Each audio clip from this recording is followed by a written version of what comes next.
Bismillahirrahmanirrahim. Assalamualaikum warahmatullahi wabarakatuh.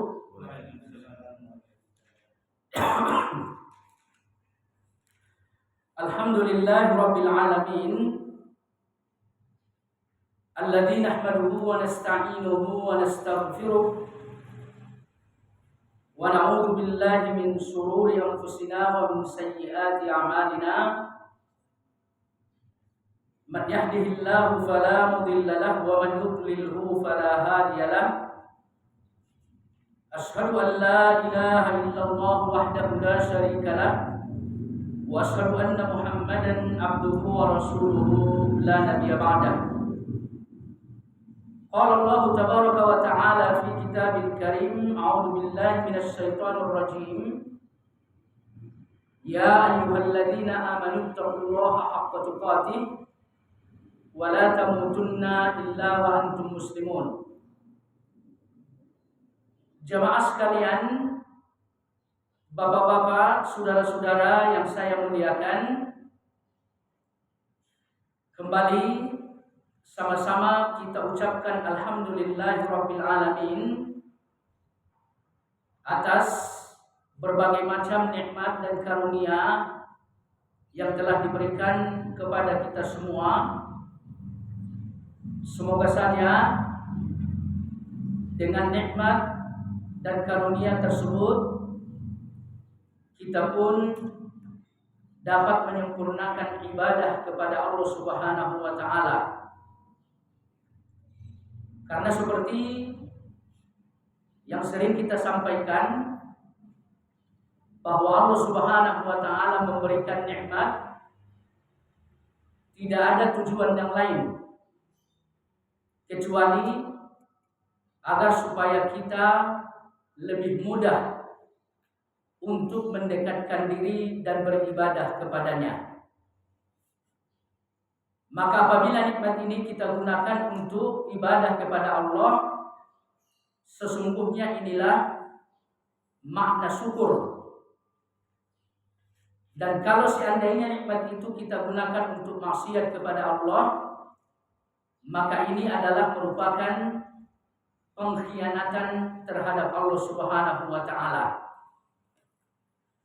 Kemudian selawat dan salam mari sama-sama kita junjung tinggikan tentunya kepada Nabi kita yang sangat mulia, Nabi besar Muhammad sallallahu alaihi wasallam. Semoga saja setiap ibadah yang kita lakukan dapat mengacu kepada ibadah yang telah diajarkan oleh beliau. Karena sesungguhnya mengikuti cara beliau dalam beribadah, terkhusus ibadah mahdhah, hal inilah yang akan menjadikan ibadah ini dapat menolong kita kelak di yaumil akhir.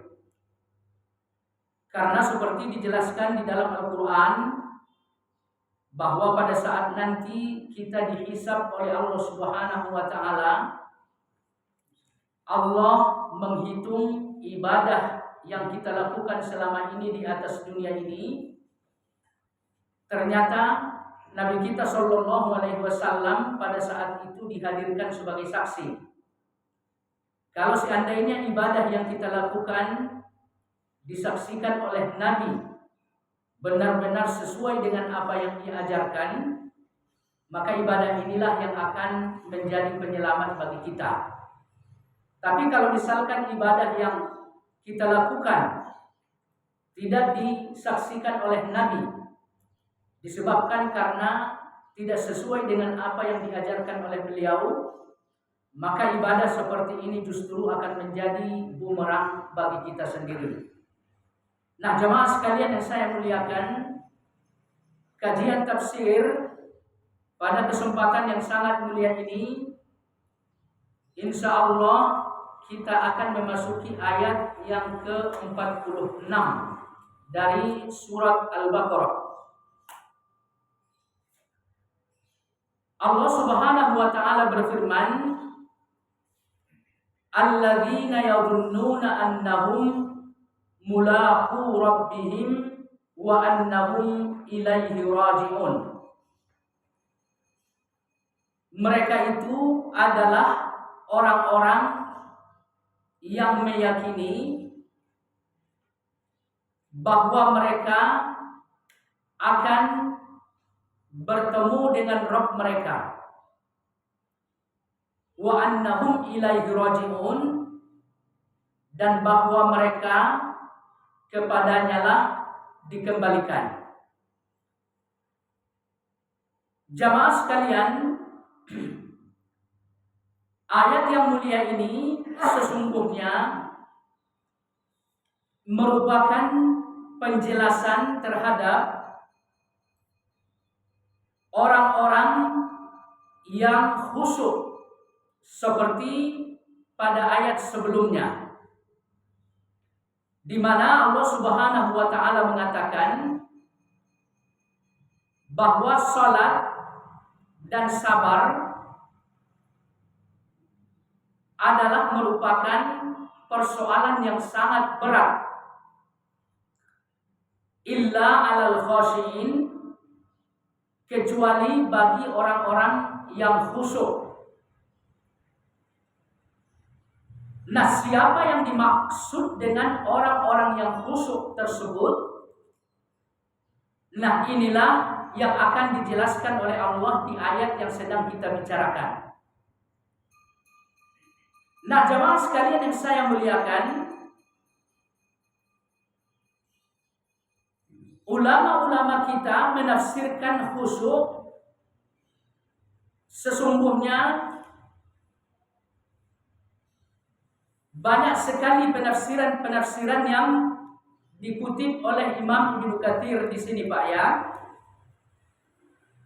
Sebagian mereka mengatakan bahwa orang-orang yang khusyuk, hal ini seperti disampaikan oleh Ibnu Abbas, yakni al-musaddiqina bima anzalallah, orang-orang yang senantiasa membenarkan apa saja yang telah diturunkan oleh Allah Subhanahu wa taala. Jadi ini tafsir yang pertama untuk khusyuk. Kemudian tafsir yang kedua seperti disampaikan oleh Imam Mujahid, kata beliau khusyuk itu adalah al-mu'minina haqqan, orang-orang yang beriman secara baik dan benar. Artinya orang yang beriman secara baik dan benar, keimanannya meliputi hati, sesuai dengan definisi yang pernah kita sampaikan ya Pak ya.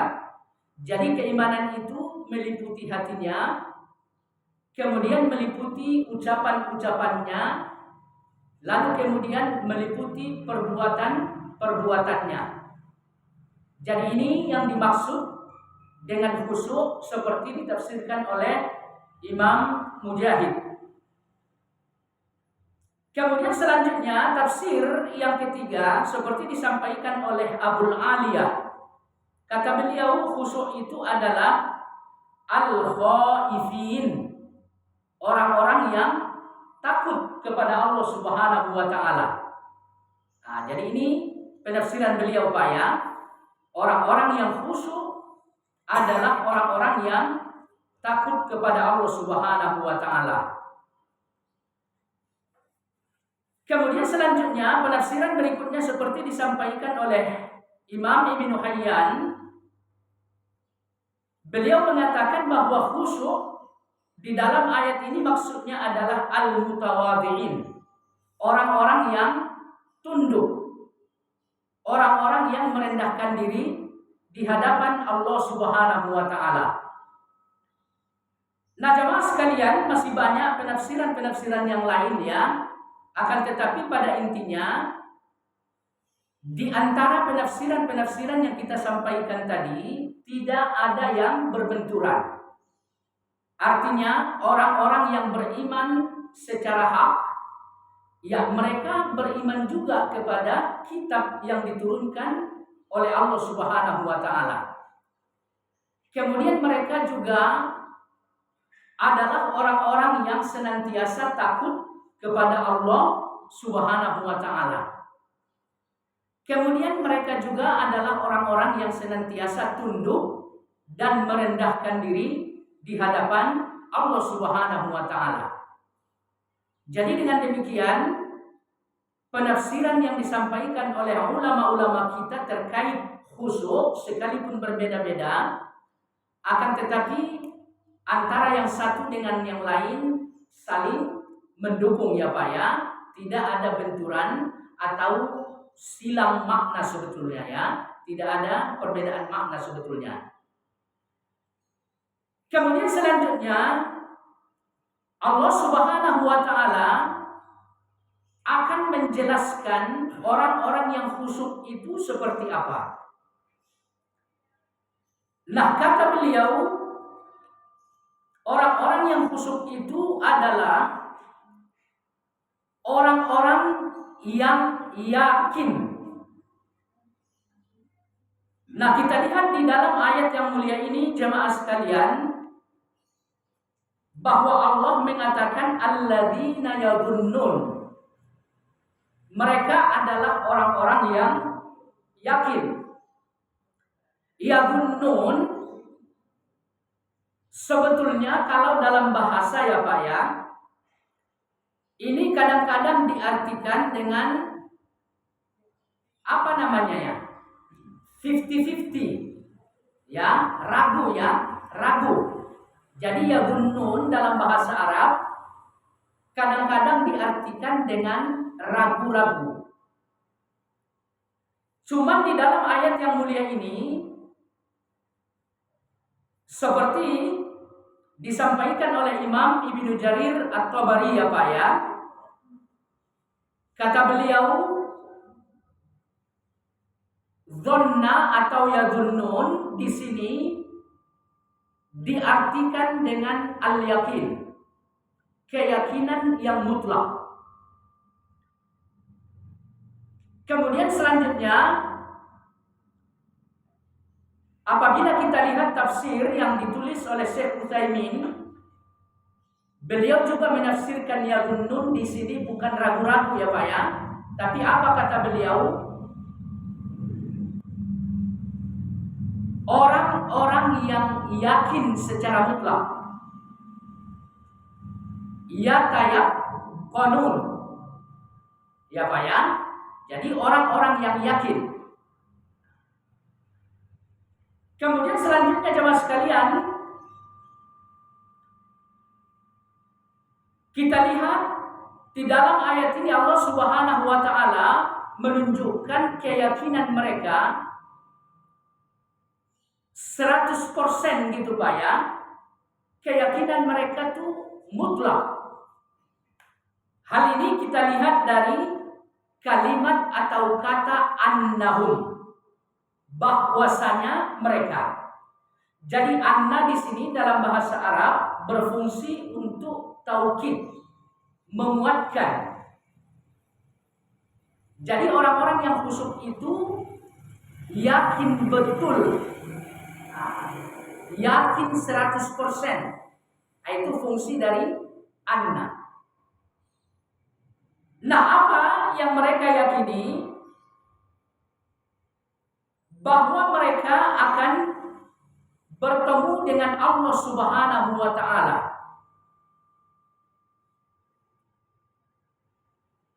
Imam Ibnu Katsir menafsirkan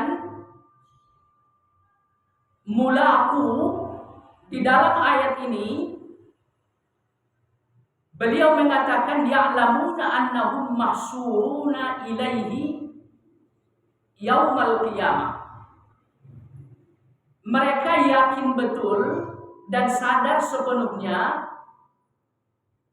bahwa mereka sedang diarak menuju Allah Subhanahu wa taala. Dan nanti di yaumil qiyamah mereka pun akan dikumpulkan untuk menghadapi perhitungan amal. Nah, jemaah sekalian yang saya muliakan, perlu kita ketahui bahwa bagi orang-orang yang beriman, adanya kehidupan di dunia ini pun sebetulnya sebuah proses ya Pak ya. Sebetulnya kehidupan dunia ini pun sebuah proses di mana waktu sedang menggiring kita menuju Allah Subhanahu wa taala. Artinya semenjak kita dilahirkan, waktu-waktu yang kita lewati sesungguhnya merupakan sebuah jembatan yang akan menghubungkan kita dengan kematian. Nah, apabila kita telah sampai kepada kematian tersebut, lalu kemudian ajal pun tiba, lalu kita pun masuk ke dalam kubur. Ya Pak ya? Nah, ketika kita masuk ke dalam kubur, nah ini udah bagian awal dari fase kehidupan akhirat. Intinya, berlalunya waktu, sesungguhnya hal ini sebuah perjalanan yang kita tempuh menuju Allah Subhanahu wa taala. Jadi jangan dikira bergantinya siang dan malam ini persoalan biasa aja Pak, jangan. Ya. Jadi bergantinya siang dan malam ini adalah tanda kalau kita semakin dekat dengan Allah Subhanahu wa taala. Maka karena itu ya layaknya bagi orang-orang yang beriman, semakin banyak waktu yang ia lalui, ia semakin sadar bahwa ia pun semakin dekat dengan Allah Subhanahu wa taala. Katakan misalkan sebelumnya ia tidak melakukan ibadah kepada Allah Subhanahu wa taala, maka mestinya di waktu-waktu yang akan datang ia harus lebih banyak lagi beribadah kepada Allah. Ia mesti sadar bahwa waktunya semakin sedikit di atas dunia ini. Apabila seseorang betul-betul menyadari bahwa umur yang ia miliki semakin berkurang, maka insya Allah orang seperti ini akan selalu memperbaiki diri. Maka oleh karena itu jemaah sekalian yang saya muliakan, sekali lagi kita sebagai orang yang beriman jangan sampai hari kemarin sama dengan hari ini. Artinya kualitas ubudiyah kita kepada Allah hari ini mesti lebih baik dari hari kemarin. Kualitas ubudiyah kita kepada Allah esok hari jauh lebih berkualitas dibanding hari ini. Kenapa demikian? Disebabkan karena waktu-waktu yang telah kita lalui selama ini tidak bisa dipungkiri, sesungguhnya waktu-waktu tersebut banyak sekali didominasi oleh keburukan-keburukan. Ya Pak ya, masa lalu yang kita lewati ya nggak bisa dipungkiri, banyak sekali dosa-dosa yang kita lakukan. Bahkan kadang-kadang di masa lalu ya, sadar atau tidak, kita tuh telah dikuasai oleh syahwat dan hawa nafsu Pak. Baik kadang-kadang bentuknya dalam persaingan bisnis, katakan gitu Pak ya. Bisa juga bentuknya dalam persaingan kelompok. Bisa-bisa juga bentuknya dalam irodah, kecenderungan untuk mendapat dunia yang berlebihan. Jadi ini nggak bisa dinafikan dari diri kita gitu Pak.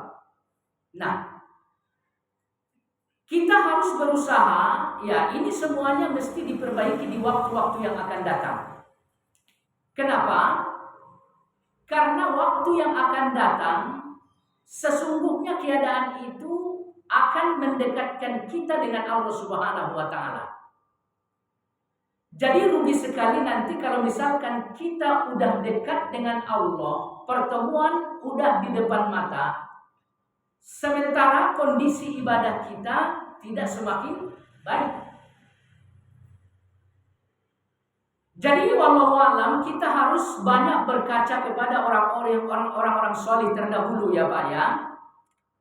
Ya katakan misalkan seperti Umar ibn Khattab ya Pak ya. Kita ketahui bahwa ia adalah orang nomor 2 terbaik setelah Nabi kita Shallallahu Alaihi Wasallam. Ya, jadi Umar ibn Khattab terbaik kedua setelah Nabi kita Shallallahu Alaihi Wasallam. Bahkan Umar ibn Khattab lebih baik daripada Fatimah, lebih baik daripada Hasan dan Husain. Nah, bicara soal masa lalu ya Pak ya, bicara soal masa lalu, ya kita ketahui juga bahwa masa lalu Umar ibn Khattab ya banyak sekali keburukan-keburukan yang terjadi. Bahkan dalam tanda kutip gitu ya, Umar ibn Khattab di masa lalunya pernah melakukan kesyirikan-kesyirikan kepada Allah. Dan dalam hal ini alhamdulillah kita nggak pernah gitu ya secara langsung melakukan kesyirikan menyembah berhala. Alhamdulillah kita nggak pernah gitu ya. Nah ini Umar bin Khattab justru di masa lalunya pernah melakukan hal yang demikian. Akan tetapi beliau mendapatkan hidayah dari Allah Subhanahu wa taala disebabkan karena Nabi kita mendoakan beliau. Ya, Nabi kita Shallallahu Alaihi Wasallam kita ketahui di awal-awal dakwah Islam ya disakiti oleh orang-orang kafir. Kemudian orang-orang yang mengikuti dakwah Nabi kita juga disiksa sama orang-orang kafir. Jadi orang Islam saat itu betul-betul ditindas sama orang-orang kafir gitu Pak. Maka Nabi kita berdoa gitu ya. Kata Nabi, Allahumma a'izzal Islam bi umarain. Ya Allah, kuatkanlah Islam ini dengan masuk Islamnya salah satu dari 2 orang yang bernama Umar. Jadi ada 2 orang yang bernama Umar yang didoakan Nabi, ya. Salah satu dari keduanya supaya masuk Islam. Agar apa? Agar Islam ini punya izzah, punya harga diri. Tidak dilecehkan oleh orang-orang kafir. Nah, Umar yang pertama yang dimaksud oleh Nabi dalam doa tersebut adalah Umar ibn Khattab. Kemudian Umar yang kedua siapa Pak? Siapa kira-kira? Abu Jahal. Nama aslinya siapa Pak? Umar ibn Hisham. Jadi doa Nabi meminta hidayah kepada 2 orang yang bernama Umar. Ternyata yang dipilih oleh Allah adalah Umar ibn Khattab. Nah setelah Umar ibn Khattab mendapatkan hidayah dari Allah Subhanahu wa taala, ia betul-betul menata diri, berupaya untuk memperbaiki diri, bangun dari masa lalu yang buruk untuk mendapatkan masa depan yang baik.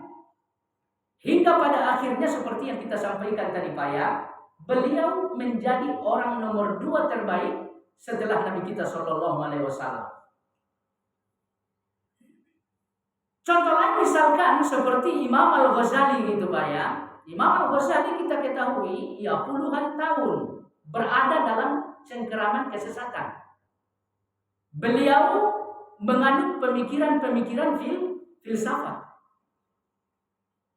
Akan tetapi berkat kegigihan beliau untuk menambah ilmu, belajar terus,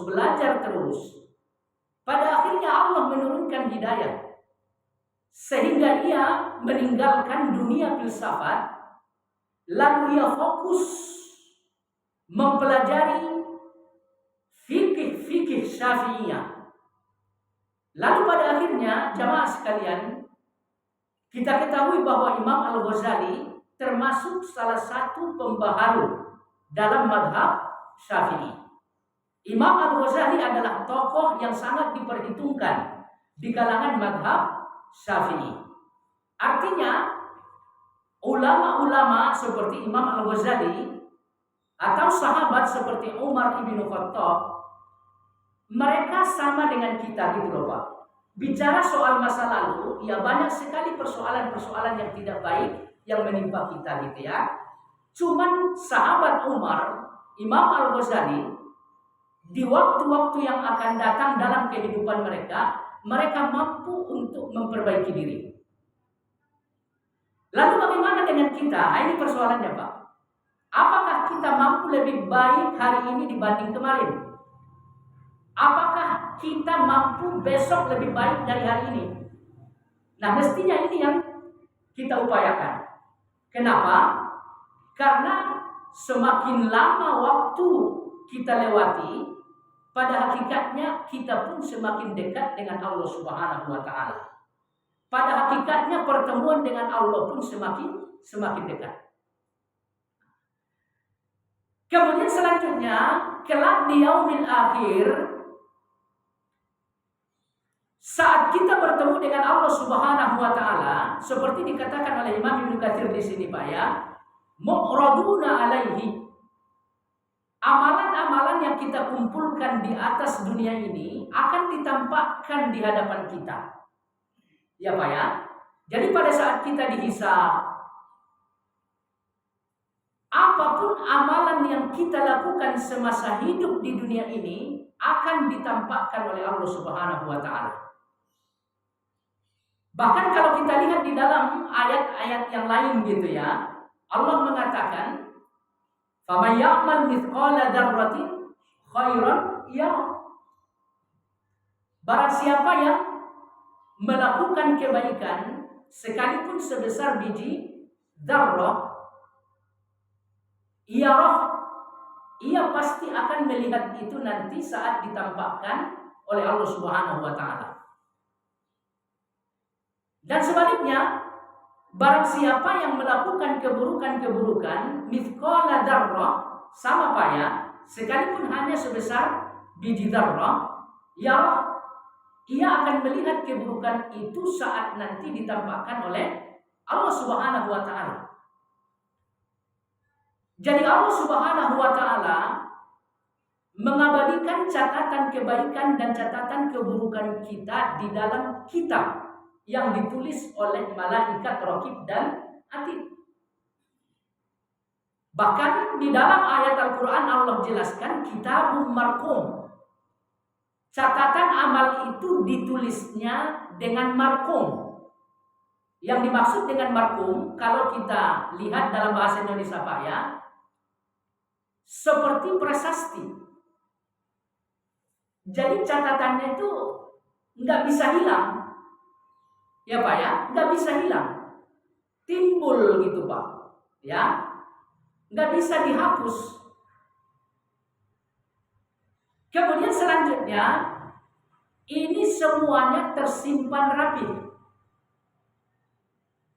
dan bahkan ya kita udah lupa gitu Pak ya, bahkan kita udah lupa, ternyata nanti saat ditampakkan oleh Allah baru kita ingat. Karena memang manusia, seperti kita sampaikan ya Pak ya, pada pertemuan-pertemuan sebelumnya, pada dasarnya memiliki sifat lupa. Jadi hari ini kalau misalkan ditanya gitu ya, tentang kebaikan kita 10 tahun yang lalu, kira-kira Bapak masih bisa nggak menyebutkan kebaikan-kebaikan tersebut? Udah nggak bisa Pak? Dan sama sebaliknya juga, kalau misalkan hari ini kita ditanya tentang keburukan kita, nggak usah 10 tahun yang lalu Pak, 6 bulan yang lalu. Bapak ditanya 6 bulan yang lalu apa saja keburukan yang Bapak lakukan, Bapak udah nggak ingat tuh. Tapi jangan salah, itu manusia, itu kita. Adapun Allah Subhanahu wa taala Maha ingat atas segalanya. Mulai dari yang terkecil sampai yang terbesar. Ini semuanya diingat oleh Allah Subhanahu wa taala. Maka ini nantinya terkait kebaikan kita dan keburukan kita pada saat kiamat sudah terjadi. Pada saat pertemuan dengan Allah di meja hisab sudah digelar, akan ditampakkan oleh Allah Subhanahu wa taala. Ya. Jadi adanya pertemuan dengan Allah di mana nanti amalan kita akan ditampakkan oleh Allah, lalu dihisab, dihitung. Hari ini mestinya kita takuti. Ya Pak ya, hari ini mestinya kita takuti. Nah, kalau misalkan seseorang betul-betul menakuti hari ini, maka ialah orang yang akan khusyuk dalam sholatnya. Ya Pak ya, kalau pertemuan dengan Allah saat nanti hisab digelar betul-betul ditakuti oleh seseorang, maka orang inilah nantinya yang akan khusyuk dalam sholatnya.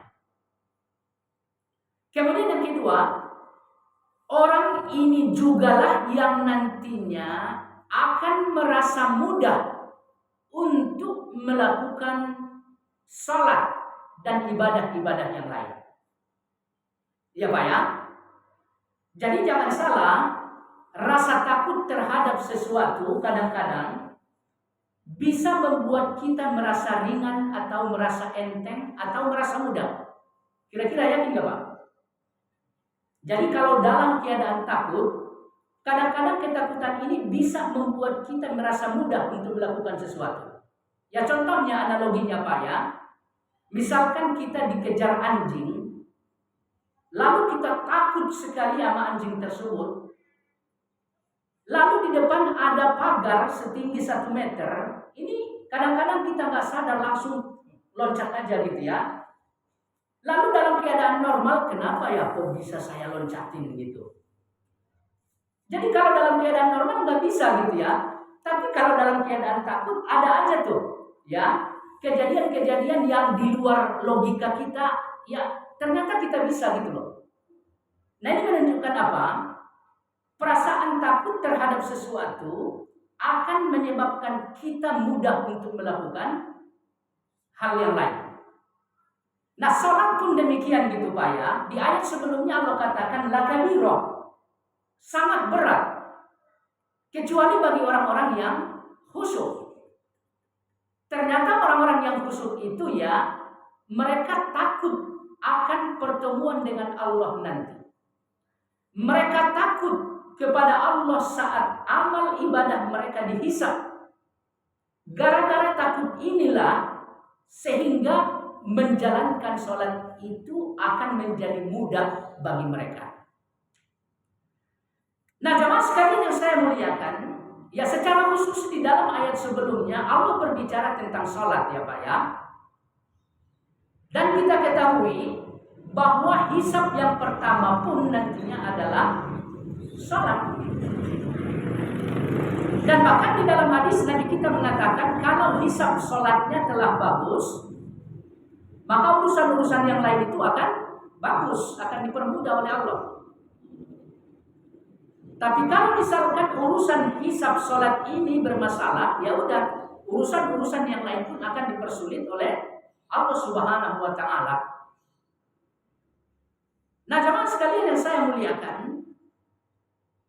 yang didambakan oleh orang-orang yang beriman pada saat hisab nanti dilaksanakan adalah hisab yang mudah. Jadi ini yang menjadi keinginan setiap orang yang beriman, Pak. Ya. Soalnya apabila hisab ini dipersulit Allah Subhanahu wa Ta'ala, maka yang pasti ujung-ujungnya neraka. Ya Nabi SAW mengatakan orang yang dipermudah hisabnya bukan berarti orang ini tidak melakukan dosa. Tapi apa? Dosa-dosanya telah diampuni oleh Allah. Lalu saat ia ditanya, apakah engkau melakukan maksiat ini? Lalu yang bersangkutan menjawab dengan jujur, Pak, ya betul ya Allah. Lalu Allah mengatakan apa? Ghafartuhu, aku telah mengampuninya. Nah inilah orang-orang yang dihisab dengan cara yang mudah. Dan inilah yang menjadi keinginan setiap orang yang beriman. Adapun hisab yang sulit, kata Nabi SAW, ya Allah bertanya, apakah engkau melakukan maksiat ini? Ya udah, yang bersangkutan itu bertele-tele, Pak. Ya, karena di dunia ini udah biasa bohongin Allah gitu ya. nanti pada saat bertemu dengan Allah juga masih berusaha aja untuk membohongi Allah. Jadi bertele-tele. Lalu pada akhirnya apa? Allah bertanya, kata Nabi, limada, kenapa? Kata Nabi Shallallahu Alaihi Wasallam, kalau seandainya Allah bertanya kepada kita saat di meja hisab dengan kenapa, itu hisab bakal runyam dan dapat dipastikan ujungnya adalah neraka. Maka karena itu jemaah sekalian yang saya muliakan, di hisab inilah salah satu penentu seseorang ke neraka atau tidak. Maka persoalan yang paling diinginkan oleh orang-orang beriman saat hisab nanti ya, mereka dihisab oleh Allah dengan hisaban yasiro, hisab yang mudah. Nah, caranya bagaimana? Caranya dengan memperbaiki sholat. Karena kalau sholat ini udah baik hisabnya, insya Allah urusan-urusan yang lain pun akan baik. Insya Allah urusan-urusan yang lain pun akan dipermudah. Jamaah sekalian yang saya muliakan, kemudian selanjutnya perlu kita ketahui bahwa di dalam hadis Nabi kita Shallallahu Alaihi Wasallam mengatakan saat dia ditanya oleh seseorang dari kalangan Arab Badawi, kata Arab Badawi ini, alimni wa aujiz, berikan kepadaku nasihat, tapi nasihatnya ringkas aja. Ya, jadi ringkas aja. Ini permintaan si Arab Badawi tersebut. Kemudian kata Nabi Shallallahu Alaihi Wasallam apa? Kata Nabi, idza kunta fi sholatika fasolli sholata muwaddi'in. Kalau engkau sedang melakukan sholat, maka sholatlah seperti orang yang hendak meninggal. Ya Pak ya? Jadi Nabi mengatakan kalau kita sholat, ini secara khusus nasihat ini terhadap Badawi tadi Pak ya, tapi secara umum ini berlaku kepada kita semua. Jadi kalau kita sedang sholat, sholatlah seperti orang yang hendak meninggal. Artinya apa?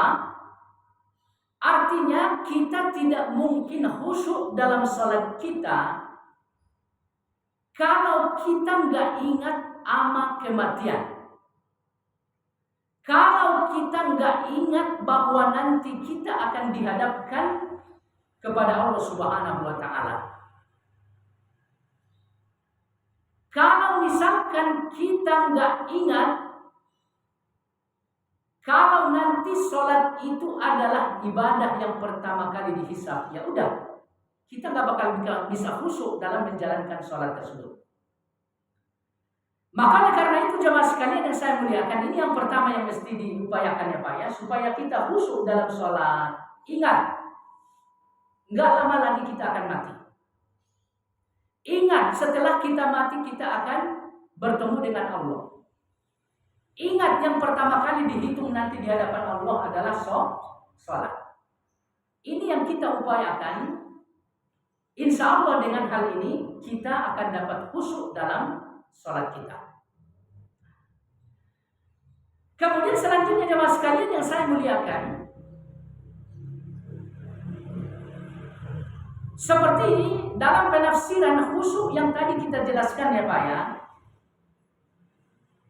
bahwa sebagian ulama menafsirkan khusyuk itu adalah tawadhu, tunduk, rendah diri. Ini juga yang mesti kita upayakan ya. Ini juga yang mesti kita upayakan agar sholat kita khusyuk. Artinya kita harus tunduk kepada Allah Subhanahu wa Ta'ala. Nah, yang dimaksud dengan tunduk kepada Allah Subhanahu wa Ta'ala ya mematuhi aturan-aturan yang telah ditetapkan oleh Allah. Katakan misalkan seperti sholat gitu Pak ya, kita dikatakan orang yang tunduk kepada Allah dalam urusan sholat, ya aturan-aturan sholat yang kita lakukan sama dengan yang diajarkan oleh Rasulullah. Karena sholat yang diajarkan Rasulullah itu datangnya dari Allah Subhanahu wa Ta'ala. Itu yang dinamakan orang yang tunduk. Semua aturan-aturannya ia ikutin. Semua aturan-aturannya ia terima. Semua aturan-aturannya ia kerjakan persis apa adanya. Jadi ini yang disebut dengan orang yang tunduk. Nah, kalau misalkan ada orang yang sholat ternyata ia kurang-kurangin, atau sebaliknya sholat ini ternyata ia tambah-tambahkan gitu ya, ini tidak dikatakan orang yang tunduk, ya Pak ya, tidak dikatakan orang yang tawadhu, tidak. Ya sama halnya dengan keadaan katakan misalkan di perusahaan, kalau misalkan kita seorang karyawan ya Pak ya, kita tuh betul-betul taat dan tunduk terhadap perusahaan. Ya saat aturan-aturan perusahaan itu kita jalankan sesuai dengan peraturan yang ada. Ya, nggak boleh. Misalkan kita tambah-tambahi, kita kurang-kurangi, nggak boleh. Ya contoh misalkan perusahaan menetapkan jam masuk ya jam 8 gitu ya. Ya, kita lebihkan jadi jam 9 misalkan. Atau kita kurangi. Jadi wallahu a'lam nggak bisa gitu ya. Itu bukan orang yang tunduk, bukan orang yang taat. Maka dalam artian supaya seseorang dapat memperoleh khusyuk dalam sholatnya ya, sholat tersebut harus dilaksanakan persis seperti sholat yang diajarkan oleh Nabi. Dari gerakan-gerakannya betul-betul tamakninah Pak. Ya, sesuai dengan yang diajarkan oleh Nabi, tamakninah. Kemudian bacaan-bacaannya sesuai dengan yang diajarkan oleh Nabi, dihayati, ya, ditadaburi. Kalau seandainya gerakan sholat kita aja tidak tamakninah gitu ya, jadi cepat sekali gitu ya, ini menunjukkan kalau hati itu nggak khusyuk. Makanya ulama-ulama kita mengatakan tamakninah, tenang dalam menjalankan sholat. Gerakan-gerakannya itu betul-betul teratur gitu ya. Ini menunjukkan kondisi hatinya dalam keadaan khusyuk. Jadi pada intinya ini saya sampaikan, sholat dengan cara Rasulullah ini salah satu upaya untuk mendapatkan kekhusyukan. Kemudian selanjutnya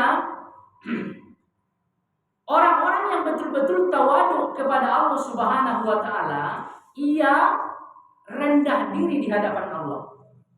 Ya.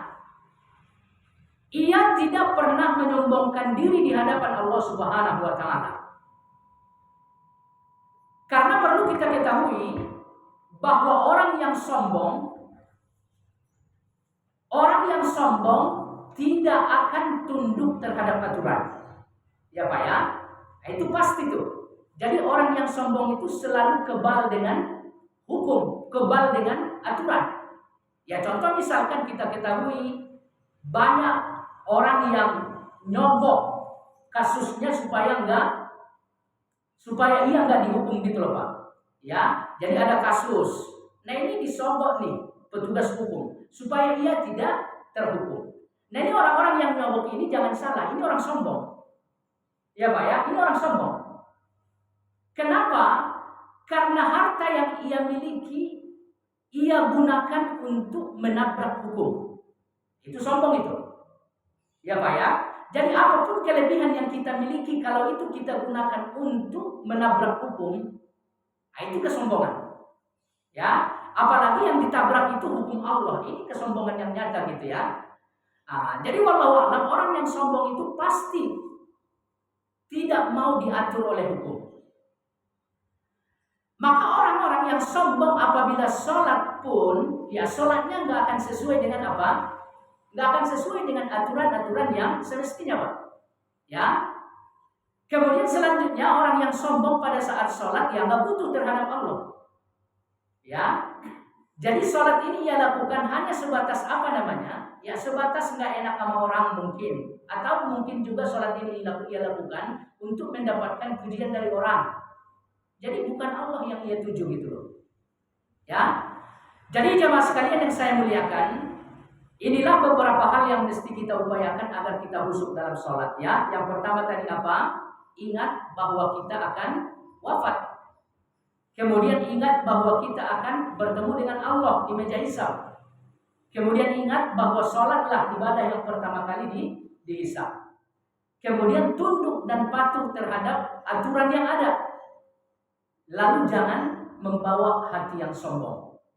Kalau ini betul-betul dapat kita miliki, insya Allah sholat kita akan khusyuk kepada Allah Subhanahu wa Ta'ala. Ya, baik. Kemudian selanjutnya jemaah sekalian yang saya muliakan, di dalam ayat Allah Subhanahu wa Ta'ala mengatakan wa annahum ilaihi raji'un, dan bahwa mereka pasti akan kembali kepada Allah Subhanahu wa Ta'ala. Ini yang ada di benak orang-orang yang beriman sehingga mereka khusyuk dalam salat. Nah, jemaah sekalian yang saya muliakan, perlu kita ketahui bahwa tidak ada tempat kembali kecuali kepada Allah Subhanahu wa Ta'ala. Semua yang bernyawa, kata Allah Subhanahu wa Ta'ala, pasti akan kembali kepadanya. Ya Pak ya, pasti akan kembali kepadanya. Makanya saat ada yang wafat atau meninggal, ya ucapan kita apa Pak? Inna lillahi wa inna ilaihi raji'un. Artinya ucapan ini sebetulnya nasihat kepada kita semua ya. Kita harus sadar dengan melihat si anu telah wafat bahwa kita itu milik Allah. Ya. Allah berbuat terhadap miliknya ya sesuai dengan kehendaknya. Maka kematian pun akan terjadi terhadap siapa yang Allah kehendaki. Ya sampai saat ini yang dikehendaki oleh Allah ya orang lain.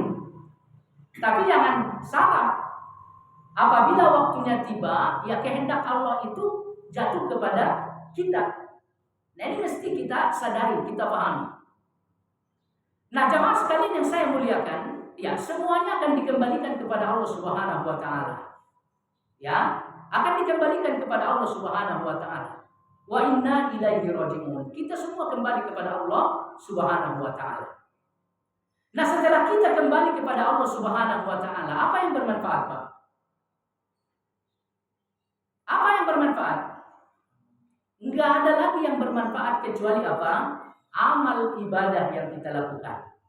Ya, kecuali amal ibadah yang kita lakukan, itu aja yang bermanfaat. Mungkin di dunia ini bagi kita manfaat sekali rumah besar gitu ya, karena keluarga kita banyak. Nah itu di dunia ini aja Pak.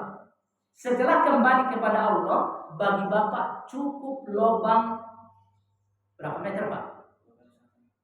Pas badan gitu Pak ya. Ada sekalipun nanti ada lubang yang sisa itu bakal ditimbun Pak.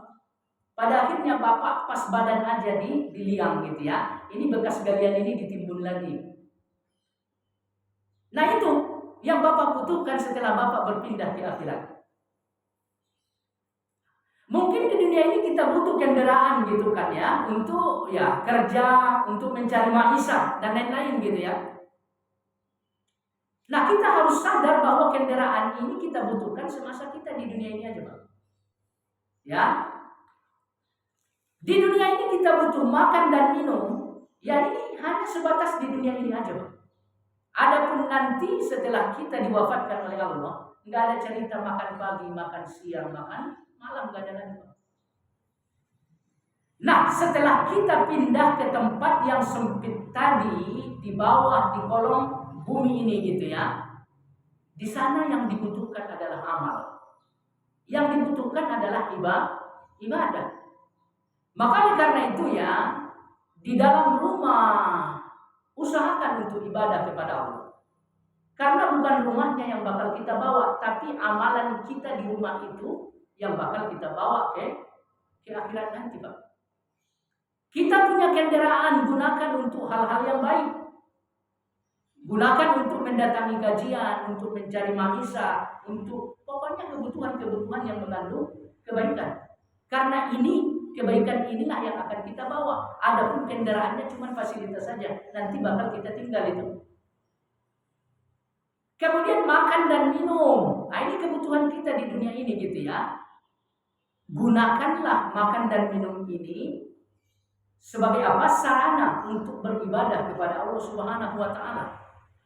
Makan makanan yang baik supaya sehat. Gunakan kesehatan itu untuk ibadah kepada Allah. Karena ini yang akan kita bawa, Pak. Ya. Jadi wallahu a'lam, ini adalah nasihat kepada kita gitu ya. Ucapan inna lillahi wa inna ilaihi raji'un ini nasihat kepada kita. Bahwa saat kita kembali kepada Allah, nggak ada yang berguna bagi kita kecuali amal kebaikan. Dan amal kebaikan yang paling utama lagi-lagi sholat. Ya, lagi-lagi sholat. Kemudian selanjutnya jemaah sekalian yang saya muliakan, di dalam ayat yang lain juga Allah Subhanahu wa taala mengatakan ya, kullu nafsin dha'iqatul maut. Setiap yang hidup itu pasti akan mati. Nah, dengan kematian itulah ia dikembalikan kepada Allah Subhanahu wa taala. Jadi semua yang bernyawa pada akhirnya akan merasakan mati. Ya Pak ya, akan kembali kepada Allah Subhanahu wa taala. Dan yang mesti kita sadari dari ayat ini, tidak ada tempat kembali kecuali hanya kepada Allah. Dan Allah sudah berjanji dan menyampaikan janji itu kepada kita, siapa yang baik akan dibalas oleh Allah dengan kebaikan. Dan siapa yang buruk akan dibalas oleh Allah dengan keburukan. Nah ini kita kembali kepada Allah. Sementara Allah telah mengancam dua keadaan. Ya Pak ya, baik dapat kebaikan, buruk dapat keburukan. Nah ini mesti kita takuti gitu Pak ya. Terkecuali memang ada tempat kembali selain kepada Allah Subhanahu wa taala. Enggak apa-apa. Bermaksiat aja enggak masalah kalau memang kembalinya kepada selain Allah Subhanahu wa taala. Cuman kira-kira ada enggak Pak tempat kembali selain kepada Allah? Benarkah keyakinan orang-orang kafir gitu ya? Bahwa apabila seseorang telah wafat udah selesai, kembali ke tanah, selesai, enggak ada lagi urusan. Benar enggak? Enggak benar. Jadi kita kembali kepada Allah. Maka oleh karena itu kita harus berjuang untuk melakukan kebaikan sekecil apapun kebaikan itu. Niscaya nanti saat kita dikembalikan kepada Allah, kita dibalas oleh Allah dengan kebaikan yang lebih besar ya. Kemudian selanjutnya di dalam ayat yang lain juga Allah Subhanahu wa taala mengatakan bahwa hidup dan mati itu ujian. Ya. Supaya apa? Supaya diketahui siapa yang terbaik amalnya di antara manusia yang ada. Ya. Jadi jangan salah. Hidup, ya kita hidup, Pak. Ya kan? Kemudian mati, ya nanti pada saatnya kita akan mati. Nah ini pernik kehidupan dan kematian ini sengaja Allah berikan dan bentangkan kepada kita gitu ya. Niscaya apa? Niscaya Allah akan melihat siapa yang terbaik amalnya. Jadi pada saat nanti kita telah kembali kepada Allah, yang akan Allah selamatkan hanya orang-orang yang memiliki amalan yang baik. Nah persoalannya ya, yang mesti kita garis bawahi, amalan yang akan diambil oleh Allah, yang akan diganjar oleh Allah dengan kebaikan, ya amalan yang baik. Ahsanu amala, amalan yang benar, amalan yang baik, bukan aktsaru amala, amalan yang banyak, bukan. Ya, maka oleh karena itu ya, dalam rangka menjalankan sholat, yang perlu kita upayakan ya kualitasnya Pak. Ya, kualitasnya, bukan kuantitasnya. Ya, karena Allah hanya menilai kualitas, bukan kuantitas. Ahsan, yang terbaik. Dan seperti kita ketahui bahwa kualitas dari sebuah amalan, katakan sholat, kembali kepada ikhlas, yang kedua ittiba kepada Nabi Sallallahu Alaihi Wasallam. Ini aja, ya. Nah, baik. Kemudian selanjutnya jemaah sekalian yang saya muliakan, pada ayat berikutnya Allah Subhanahu wa taala kembali mengingatkan orang-orang Yahudi atau Bani Israel. Apa kata Allah Subhanahu wa taala? Ya Bani Israel, dzkuru ni'mati allati an'amtu 'alaikum wa anni faddaltukum 'alal alamin. Wahai sekalian Bani Israel. Nah, ini udah kita jelaskan kemarin Pak ya. Bani artinya keturunan, anak-anak. Nah, Israel di sini nama Nabi Yakub. Nah, ini dijelaskan di ayat yang lain ya Pak ya. Nah, bahwa seluruh makanan dihalalkan kecuali apa yang diharamkan oleh Israel untuk dirinya. Illa ma harrama Israilu ala nafsi. Israel di dalam ayat ini maksudnya ya Yakub. Makanya orang-orang Yahudi disebut Bani Israel karena cikal bakal mereka dari Nabi Yakub alaihissalam ya. Baik. Kemudian Allah Subhanahu wa taala mengatakan kepada mereka, ingat-ingatlah nikmati nikmatku. Ya Pak ya. Ingat-ingatlah nikmatku. Allati an'amtu 'alaikum, yang telah aku berikan kepada kalian. Nah, jemaah sekalian yang saya muliakan, kita lihat di dalam ayat yang mulia ini Pak ya, bahwa Allah mengungkit pemberian nikmat yang Ia berikan kepada Bani Israel. Ya, mengungkit pemberian yang Ia berikan kepada Bani Israel. Nah, jemaah sekalian, persoalan mengungkit nikmat, kalau bagi Allah Subhanahu wa taala ini dibenarkan. Ya. Jadi Allah memberikan nikmat kepada kita, lalu Allah ungkit, ya enggak ada masalah. Bagi Allah mengungkit pemberian itu dibenarkan. Makanya kalau misalkan kita lihat di dalam Al-Quran, katakan di surat Ar-Rahman ya Pak ya, berulang kali Allah mengungkit-ungkit nikmat. Ya Pak ya, fabi ayyi ala'i rabbikuma tukadziban. Nikmat yang mana lagi yang kalian dustakan? Ini diberikan, itu diberikan, semuanya diberikan. Jadi Allah mengungkit pemberian-pemberian yang Ia berikan kepada umat manusia. Sekali lagi yang mesti kita pahami di sini, Allah mengungkit tidak ada masalah. Kenapa? Karena Allah mengungkit untuk memberi peringatan kebaikan. Ya Pak ya. Jadi Allah mengungkit pemberian nikmat, tujuan Allah untuk memberi peringatan atas kebaikan. Kemudian yang kedua, Allah mengungkit sah-sah aja karena memang Allah pemegang kerajaan secara absolut. Nggak ada yang ngatur-ngatur Allah. Nggak ada yang mengatakan jangan mengungkit-ungkit pemberian. Nggak ada yang ngomong seperti itu kepada Allah. Karena Allah lah penguasa absolut. Nggak ada yang lain Pak. Jadi segala sesuatunya atas kehendak Allah. Nggak ada yang ngatur-ngatur Allah. Nggak ada yang melarang Allah. Nggak ada. Adapun umat manusia mengungkit pemberian dilarang oleh Allah. Ya Pak ya. Adapun umat manusia mengungkit pemberian dilarang oleh Allah.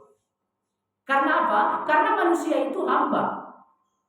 Allah itu penguasa. Penguasa berhak untuk melarang seorang hamba. Maka apabila hamba mengungkit pemberian yang Ia berikan kepada orang lain, ini dilarang oleh Allah Subhanahu wa taala. Kemudian manusia mengungkit pemberian kepada manusia, sesungguhnya tujuannya bukan untuk kebaikan Pak. Tapi secara umum tujuannya untuk meninggikan diri, merendahkan orang lain. Ya, contoh misalkan, si anu mah kalau kita nggak bantu, nggak bakal keluar dari comberan itu. Nah, dalam kalimat seperti ini ada dua yang terjadi Pak. Bapak meninggikan diri Bapak, di sisi lain Bapak merendahkan orang lain. Jangan salah, ini sombong.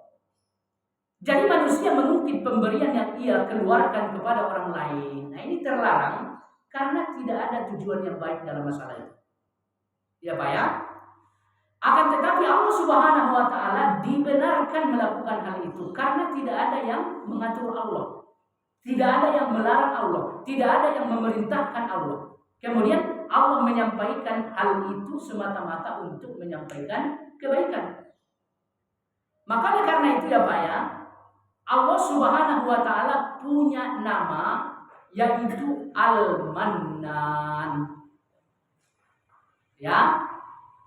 Al-Mannan artinya apa? Yang Maha mengungkit pemberian. Itu Al-Mannan, Pak. Baik. Jadi mengungkit pemberian itulah yang dilakukan oleh Allah Subhanahu wa taala di sini kepada siapa, Pak? Kepada orang-orang Yahudi atau Bani Israel. Tujuannya apa?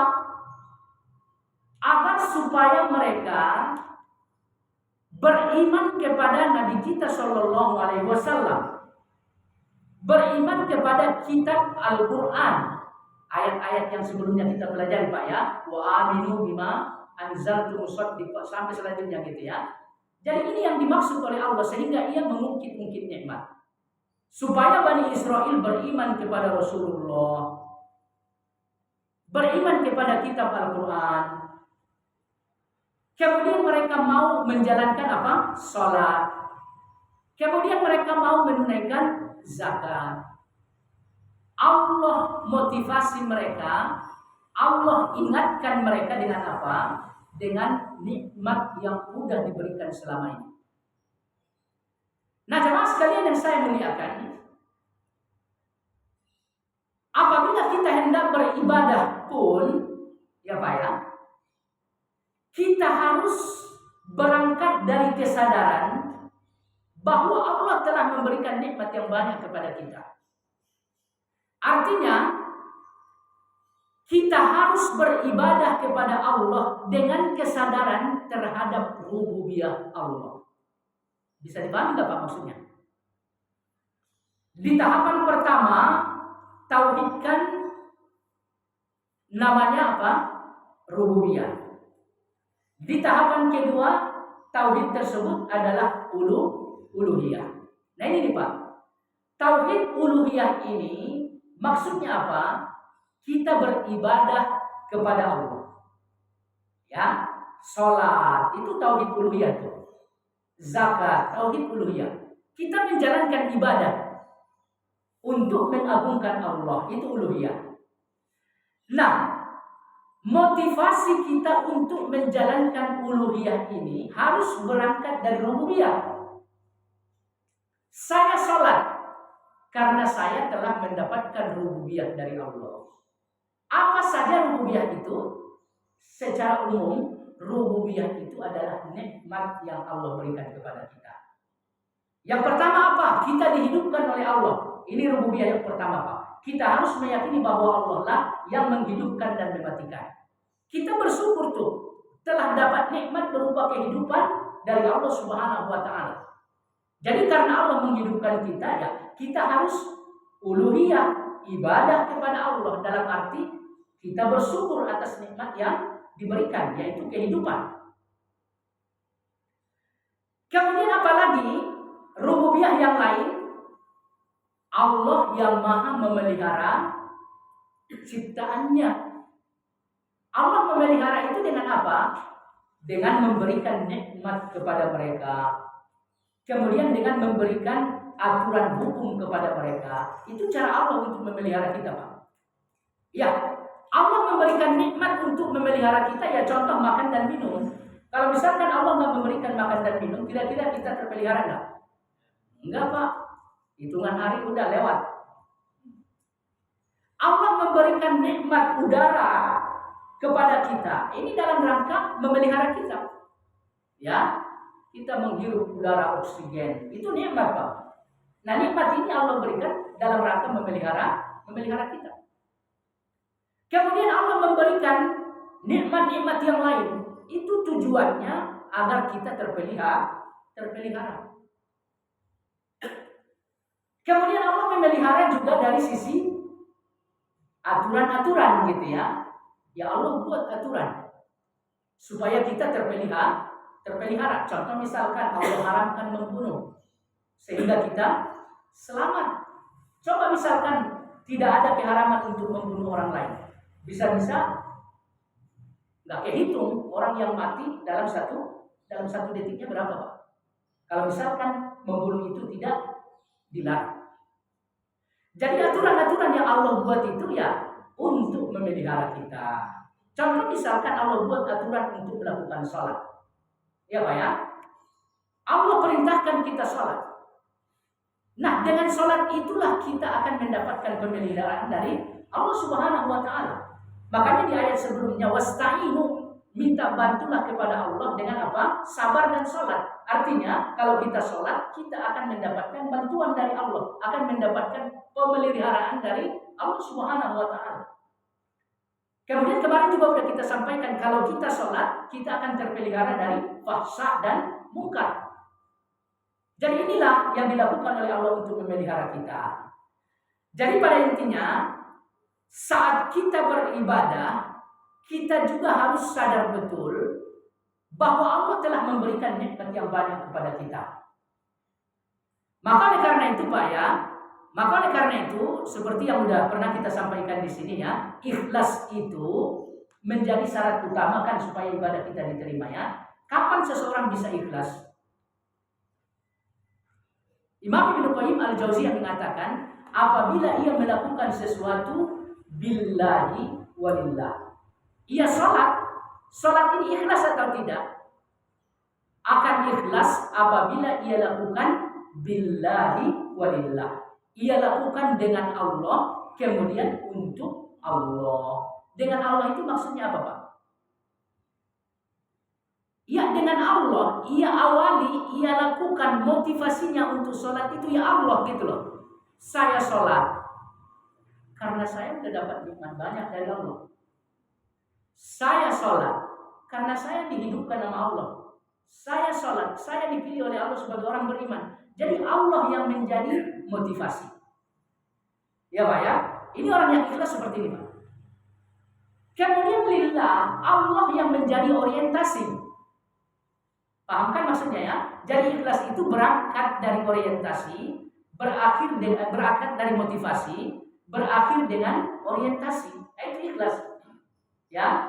Jadi startupnya Allah, kemudian finishnya juga Allah. Saya sholat ya untuk Allah. Saya sholat untuk mendapatkan surga. Saya sholat untuk bisa bebas dari api neraka. Nah ini finish. Ini lillah. Ini orientasi.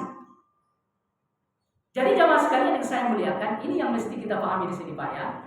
Saat kita melakukan uluhiyah, ibadah kepada Allah, jadikan motivasi kita rububiyah Allah Subhanahu wa Ta'ala. Niscaya itulah orang yang akan ikhlas dalam beribadah. Baik. Kemudian selanjutnya wa anni faddaltukum 'alal 'alamin. Kata Allah Subhanahu wa Ta'ala, sesungguhnya aku telah mengutamakan kalian wahai Bani Israel dibanding yang lain. Cuma ulama-ulama tafsir mengatakan seperti Imam Ibnu Katsir di sini menjelaskan ya Pak ya, Bani Israel itu terbaik dari yang lain di masanya. Ya Pak ya, di masanya. Adapun setelah Islam diturunkan oleh Allah Subhanahu wa Ta'ala, setelah Nabi Muhammad SAW diutus membawa Islam itu, ya Bani Israel tidak lagi menjadi yang terbaik. Ya Pak ya, tidak lagi menjadi yang terbaik. Kenapa? Yang pertama, Bani Israel menjadi yang terbaik. Alasan pertamanya Pak ya, alasan pertamanya disebabkan karena dari Bani Israel lah nabi-nabi yang paling banyak. Nah ini alasan pertama sehingga mereka dikatakan yang terbaik. Ya Bapak hitung aja gitu Pak ya. Mulai dari Yakub punya anak berapa Pak? Ibrahim punya anak berapa? 2, Ishak dan Ismail. Nah keturunan Ishak inilah yang akan menjadi Bani Israel. Ya Pak ya. Nah, nabi-nabi ya, Ismail, Ishak. Dari Ishak sampai Nabi Muhammad, Nabi Isa alaihissalam, itu semuanya dari Bani Israel, Pak. Ya. Ismail, Ishak, Yakub, Yusuf, Ayub, Shu'aib sampai selanjutnya ke Nabi Isa itu dari Bani Israel semuanya, Pak. Yang di luar Bani Israel keturunan dari Ismail, yaitu satu doang, Nabi Muhammad Sallallahu Alaihi Wasallam. Jadi berapa banyak tuh nabi yang berasal dari Bani Israel? Banyak sekali. Nah, ini yang menjadi alasan sehingga mereka terbaik dibanding yang lain. Nah, jemaah sekalian, urusan terbaik di hadapan Allah Subhanahu wa taala. Ini terbaik di atas alam semesta, Pak ya. Allah katakan alal alamin. Bani Israel terbaik di atas alam semesta. Jadi berdasarkan pandangan manusianya, yang mereka lah yang terbaik. Karena nabi-nabi bersumber dari mereka paling banyak. Akan tetapi bicara yang terbaik di hadapan Allah Subhanahu wa taala, ya Pak ya. Ya, siapa yang paling berpegang teguh terhadap tali Allah Subhanahu wa taala? Dan kita ketahui bahwa tali Allah itu adalah Islam. Dan Islam inilah yang diturunkan semenjak Nabi pertama, Pak. Mulai dari Adam atau Nabi Nuh misalkan ya. Dari Nabi Nuh, katakan dari Nabi Nuh, itu yang diturunkan sebagai tali Allah itu adalah agama Islam. Kemudian turun ke Nabi berikutnya, itu juga Islam, Pak. Turun lagi ke agama Yahudi gitu ya. Agamanya namanya Yahudi, tapi inti ajarannya adalah Islam. Kemudian turun lagi ke agama Nasrani. Islam juga namanya aja Nasrani, Pak. Kemudian Islam ini turun lagi kepada Nabi Muhammad dengan nama Islam juga. Jadi orang terbaik itu ya siapa yang berpegang teguh terhadap agama Allah Islam. Ya Pak ya. Nah, dari kalangan Yahudi banyak nabi-nabi yang mereka ajarkan adalah Islam. Makanya mereka pada saat itu dikatakan terbaik. Turun lagi yang diajarkan adalah Islam. Nah ini nih, giliran Islam ini pindah tangan kepada selain orang yang bersuku Bani Israel, orang-orang Bani Israel nggak mau ikut lagi, Pak. Ya, mereka nggak mau ikut lagi. Coba Bapak perhatikan ya. Makanya tadi saya sampaikan berdasarkan apa yang dijelaskan oleh Syekh Utsaimin, Pak ya, yang terbaik setelah kedatangan Islam ya umat Islam. Alasannya kenapa? Karena umat Islamlah yang memegang tongkat estafet tali Allah. Adapun Bani Israel telah meninggalkan hal itu, makanya mereka tidak lagi mulia. Nah, kalau seandainya mereka tetap berpegang teguh gitu ya, artinya ikut dengan Nabi kita Shallallahu Alaihi Wasallam, mereka tetap menjadi orang yang mulia. Karena letak kemuliaan di hadapan Allah itu agamanya, bukan rasnya. Jadi Bani Israel itu ras. Kebetulan aja ras mereka banyak melahirkan nabi-nabi. Makanya rasnya ikut mulia gitu ya. Di saat kebenaran agama pindah ras, mereka nggak mau. Apakah mereka tetap mulia? Enggak. Karena patokan kemuliaan itu adalah agama Allah Subhanahu wa taala. Jadi nggak ada tingkatan kehormatan di hadapan Allah itu ditentukan oleh darah, ditentukan oleh ras, ditentukan oleh kulit, ditentukan oleh bangsa gitu, enggak. Ya Pak ya? Enggak. Jadi perbedaan bangsa, kulit, ras, kata Allah Subhanahu wa taala di dalam Al-Qur'an gunanya untuk apa? Untuk saling mengenal aja. Itu aja gunanya, Pak.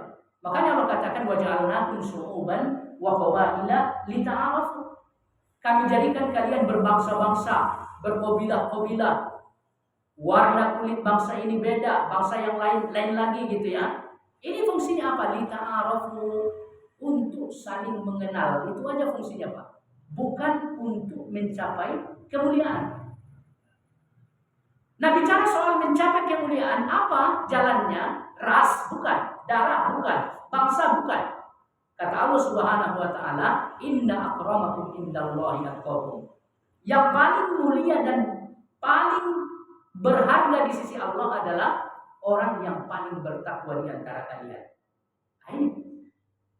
Jadi orang-orang Islam lebih mulia dibanding Bani Israel karena Islam adalah tali Allah Subhanahu wa taala.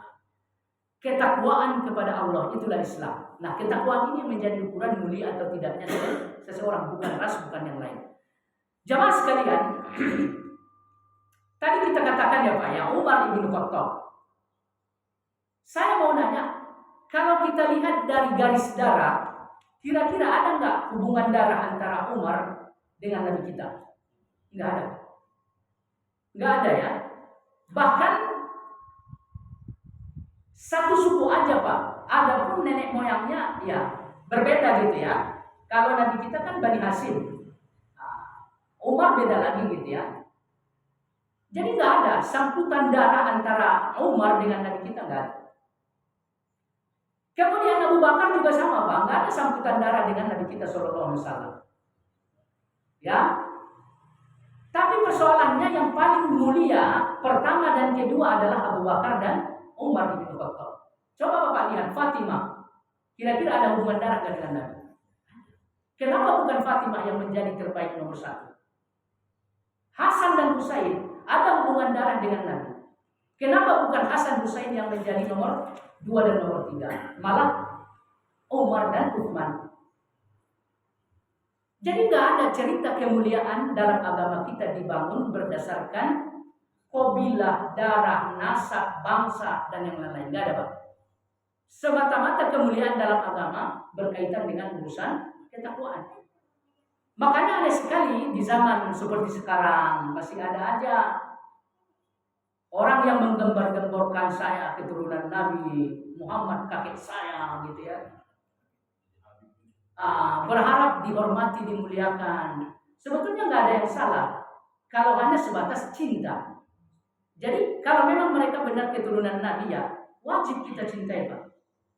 Tapi bicara soal memuliakan ini nomor 2. Lihat dulu akhlaknya sama nggak sama Nabi. Karena kemuliaan hanya diberikan kepada orang yang betul-betul menjalankan agama sesuai dengan apa yang diajarkan oleh Nabi. Tapi kalau misalkan mereka betul seorang keturunan dari Nabi kita Sallallahu Alaihi Wasallam, ya mereka harus kita cintai. Tapi yang mesti kita bedakan cinta dengan kemuliaan itu beda. Ya, Nabi Sallallahu Alaihi Wasallam saat selesai haji wada ya Pak ya, di mana kita ketahui haji wada, haji terakhir Nabi ya, ini diikuti oleh banyak kaum muslimin dari mana-mana gitu Pak ya. Sesampainya di sebuah tempat, saya lupa namanya, disinilah persimpangan Pak ya. Jadi mereka kaum muslimin keluar dari kota Mekah, selesai dari haji wada, mau pulang ke tempat masing-masing ya Pak ya. Nah setelah keluar dari kota Mekah ada sebuah tempat, ini persimpangan Pak. Yang mau ke Madinah arahnya beda, yang mau ke Yaman arahnya beda, yang mau ke arah lain. Nah di sini di persimpangan ini gitu ya. Nabi Shallallahu Alaihi Wasallam menyampaikan wasiat. Apa wasiat yang disampaikan oleh Nabi? Salah satunya ini. Kalian harus mencintai darah keturunanku. Ini salah satu yang disampaikan oleh Nabi dari wasiat yang ada Pak ya. Kalian harus mencintai keturunanku. Jamaah sekalian yang saya muliakan, nah ini yang dipesankan oleh Nabi, mencintai. Ya, perlu kita sadari mencintai dan memuliakan beda. Ya Pak ya, mencintai dan memuliakan beda. Mencintai itu bisa dilakukan terhadap orang yang punya kelebihan secara fisik. Bapak kalau gantengnya luar biasa, kira-kira Bapak dicintai orang nggak? Dicintai orang, disukai orang, disenangi orang. Itu manusiawi Pak. Kalau darah Bapak bagus, Bapak dicintai orang wajar. Dihormati orang wajar. Ya. Nah, para habib yang notabene-nya sekalipun sekarang dalam keadaan tergugat gitu ya, turunan Nabi gitu ya, kalau memang benar ya kita cintai. Ya, kita cintai karena mereka berhak untuk mendapatkan cinta dari kita. Tapi kalau misalkan akhlaknya tidak baik, mereka nggak berhak untuk dimuliakan. Karena untuk mendapatkan kemuliaan harus berdasarkan ketakwaan kepada Allah. Ya Pak ya, harus berdasarkan ketakwaan kepada Allah. Jika ia bertakwa kepada Allah, ya berikan kemuliaan. Jika ia tidak bertakwa kepada Allah, jangan berikan kemuliaan. Maka keturunan Nabi itu kalau misalkan ia bertakwa kepada Allah dapat dua Pak. Dapat cinta dari kita, kemudian yang kedua dapat kemuliaan. Adapun di luar keturunan Nabi, siapapun orangnya berhak mendapatkan kemuliaan. Karena kemuliaan itu prosesnya adalah ketakwaan kepada Allah Subhanahu wa taala. Bukan darah, bukan nasab, bukan bangsa. Jadi Bani Israel terbaik dulu. Setelah Islam turun, mereka nggak mau ikut dengan Islam, maka yang terbaik siapa yang mengikuti Islam.